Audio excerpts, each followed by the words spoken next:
Le second élément de la Trinité, le dribble précis, exige quant à lui la capture d'un autre ensemble de techniques. Dans le dribble précis, ce mouvement du ballon très rapproché peut être interprété d'une centaine de manières différentes. Ça peut être comme avec Davide, avec des contacts très rapides, c'est super, mais ce n'est pas exactement ce que nous recherchions.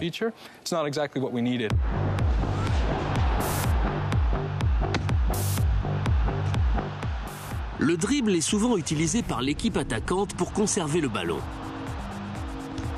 C'est une technique humaine sophistiquée, presque impossible à recréer virtuellement. Elle existait dans FIFA 11, mais restait limitée. Santiago a relevé le défi. Cette année, je voulais créer un système qui offre aux joueurs un dribble très réactif et le contrôle de ces situations pour profiter encore plus du jeu. On a travaillé sur cette fonction avec de nouvelles animations et une nouvelle réactivité des contrôles. La nouvelle fonction de dribble améliore cette technique et apporte un meilleur contrôle du ballon en situation difficile et même face à un adversaire. Porter cette technique complexe dans le jeu est une tâche difficile. Pour couvrir chaque situation, Santiago et Aaron traduisent chaque mouvement réel en le rejouant virtuellement. L'élastico, oui. Pour notre calculateur de jeu, ces petits contacts sont très difficiles à reproduire. Pour communiquer tout ça à nos animateurs, le texte ou la parole ne suffisent pas toujours.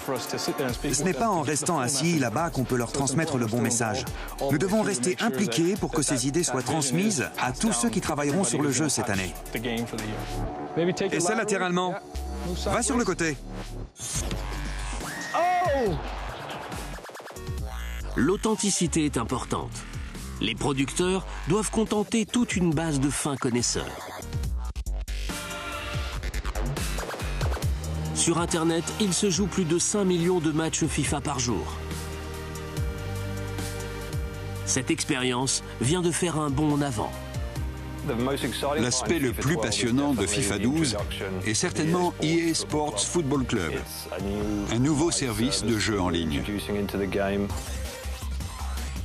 Il s'agit d'une sorte de Facebook du football, où les joueurs ne s'affrontent pas seulement en ligne, mais interagissent avec leurs équipes, enregistrent leurs parties et mesurent leur progression. L'équipe de EA Sports fournit de véritables scénarios à cette arène en ligne et défie les joueurs de reproduire certains gestes techniques ou de changer le résultat d'un match. Pour plaisanter, on dit qu'on pourrait communiquer aux entraîneurs la meilleure formation parmi celles qui ont participé aux 500 millions de matchs de la semaine entre Manchester United et Chelsea. Au cas improbable où aucun de vos amis ne serait en ligne, vous pouvez vous mesurer à un autre adversaire, le jeu lui-même. Quand vous jouez seul chez vous, hors ligne, ou quand vous jouez en mode carrière, vous affrontez en permanence l'unité centrale. L'unité centrale est une forme d'intelligence artificielle qui permet au jeu d'être à la fois un coéquipier et un adversaire. Quand vous jouez, le plus souvent, vous ne contrôlez qu'un joueur avec une manette. Tous les autres sont gérés par l'intelligence artificielle. C'est l'une des innovations de FIFA 12, Intelligence Pro. L'intelligence pro apporte un niveau de prise de décision inédit. Certaines stars du foot excellent dans un domaine particulier, soit la vision du jeu, soit le tir, ou le jeu de tête, comme Peter Crouch, grâce à sa taille. Tout ça intervient dans les prises de décision des coéquipiers et du joueur lui-même, et rend la partie plus authentique. Retour au mocap où Santiago et Aaron ne sont pas les seuls à s'investir sur le terrain. Un autre producteur observe de près le duel entre Davide et Camillo. Gary Patterson dirige un dérivé de FIFA, FIFA Street.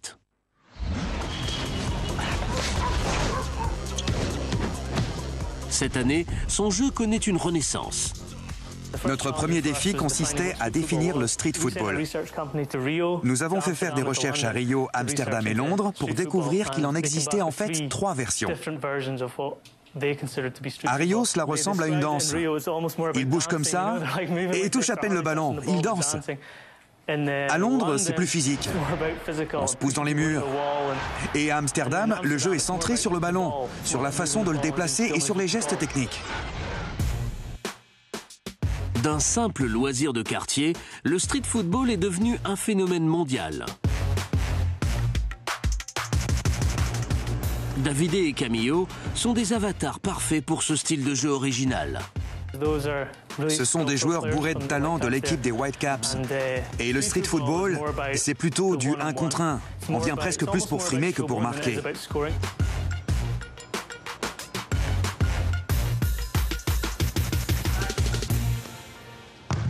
Joli.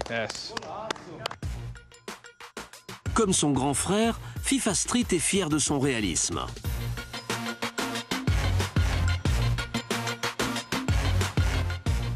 Mais dans ce sport, les grands joueurs ne sont pas tout. L'environnement est important. Si je me qualifie pour l'Écosse, je jouerai en Grande-Bretagne. Et ensuite, on a des environnements génériques, mais ils ressembleront à la Grande-Bretagne. Si vous vous qualifiez pour la Grande-Bretagne, on peut devenir plus spécifique. Paris, Venise, Barcelone, Londres. Vous essayez de devenir champion du monde de street football et vous jouez à Amsterdam, Dubaï, Tokyo. Voici Rio pour la finale. Je crois qu'on n'a jamais construit autant de décors pour un jeu. Revenons au mocap. Les joueurs ont un autre rendez-vous. Il est plus beau dans le jeu. Pour devenir des superstars virtuels, nos joueurs de Vancouver ne doivent pas seulement jouer leur propre rôle. Ils doivent aussi lui ressembler.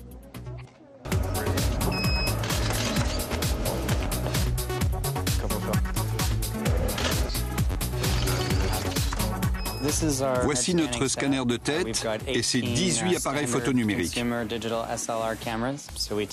On prend en photo les joueurs qui seront ensuite reconstitués en 3D. Si les joueurs ne peuvent venir au jeu, c'est le jeu qui vient à eux.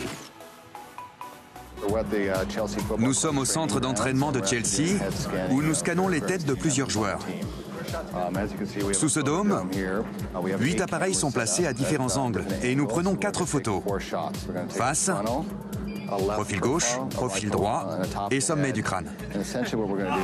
On envoie ensuite ces données à Vancouver, où ils modélisent en 3D les têtes des joueurs pour leur base de données. C'est le travail du modeleur de personnages Yoon-Jun Chai. On est loin d'une simple photocopie. Ici, chaque trait est reproduit précisément. Toute la ressemblance est dans les yeux. On se concentre sur eux, sur leur forme et aussi sur leur profondeur. Il s'agit d'un clonage numérique très complexe et certains détails sont plus difficiles. Les cheveux sont une partie très difficile à cause de leur nature. Il s'agit d'un ensemble de multiples follicules très difficiles à recréer en 3D.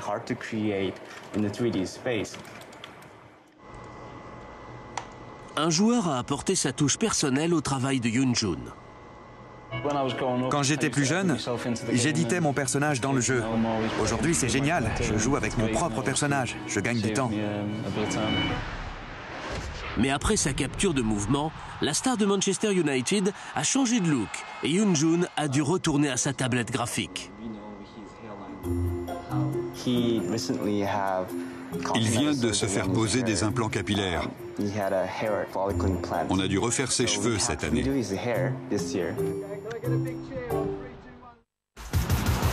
Devenir un avatar dans FIFA revient à marquer un but en Coupe du Monde. Mais pour des milliers de joueurs, l'attente sera longue. Les heureux élus sont sidérés par le résultat. On est comme dans la vraie vie. Mon propre joueur est mon sosie. C'est incroyable.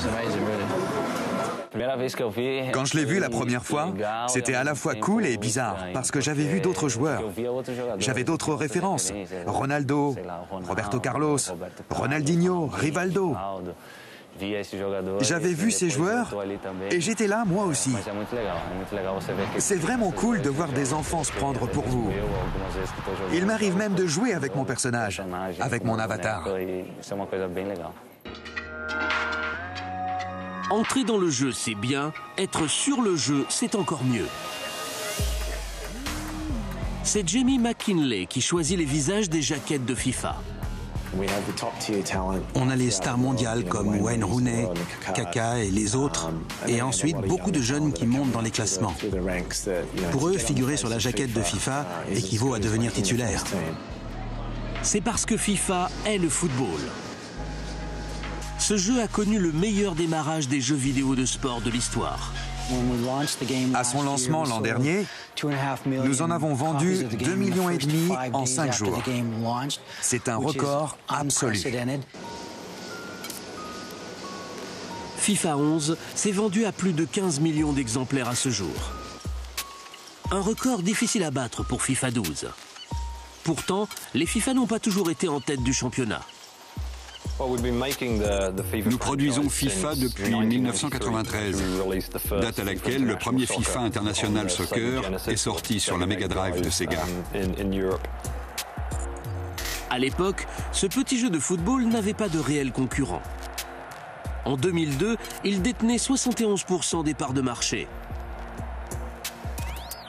Depuis, l'industrie du jeu vidéo a fait des pas de géant, la concurrence aussi. En arrivant sur la PlayStation 2, nous avions un concurrent, le Pro Evolution Soccer de Konami. Ça a été le début de la bataille entre nos deux jeux et nos deux entreprises sur la qualité. Le match commençait.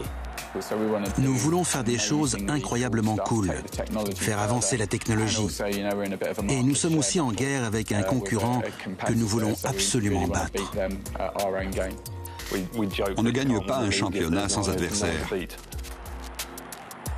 Mais le chemin vers le titre suprême est semé d'embûches. En 2007, les parts de FIFA avaient chuté à 49%. Nous étions en train de perdre il y a 5 ans sur PlayStation 2. On s'était endormi sur nos lauriers, tout simplement parce qu'on n'innovait pas. Changement de stratégie. Au lieu de défendre des marchés existants, EA Sports se tourne vers l'avenir. Pendant 2 ans, on a investi dans du code bas niveau qui nous a donné de solides fondations pour nous permettre d'innover. Cet investissement a été payant. Aujourd'hui, le jeu revendique 70% de parts de marché et des recettes totales supérieures à 3 milliards de dollars. Cette équipe a 2 obsessions, la qualité et l'innovation. Je suis fier de participer à autant d'améliorations chaque année. Retour à la modélisation. On introduit une touche d'émotion. Pour la photo de face, on demande aux joueurs de rester neutres, d'avoir un visage inexpressif. Ces photos sont placées sur une sorte de squelette du visage et les animateurs à Vancouver peuvent recréer n'importe quelle expression du visage. Le joueur qui crie ou râle ressemblera au véritable joueur. Ces choses-là étaient impossibles à réaliser il y a moins d'1 an. Sur le terrain, ils sont souvent très expressifs. Ici, par exemple, il est très neutre. Mais quand il joue, il devient un peu plus sérieux. Et quand il court très vite pour dribbler, il est peut-être encore plus sérieux. Lorsque Yoon-jun a fini d'opérer, on a du mal à croire que ceci est un avatar. Mais à haut niveau, le football ne repose pas seulement sur l'apparence. Ces avatars doivent jouer à leur maximum. Les radiographies en 3D des captures de mouvement aboutissent ici, chez le responsable de l'animation, Gareth Eves.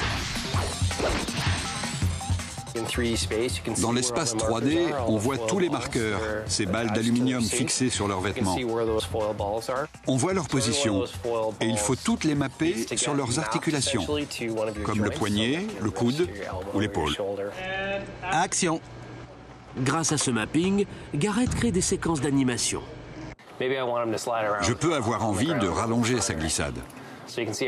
On le voit glisser, mais ça ne suffit pas. Si la pelouse était humide, il glisserait beaucoup plus loin. À partir de cette animation, j'ai rallongé un peu sa glissade.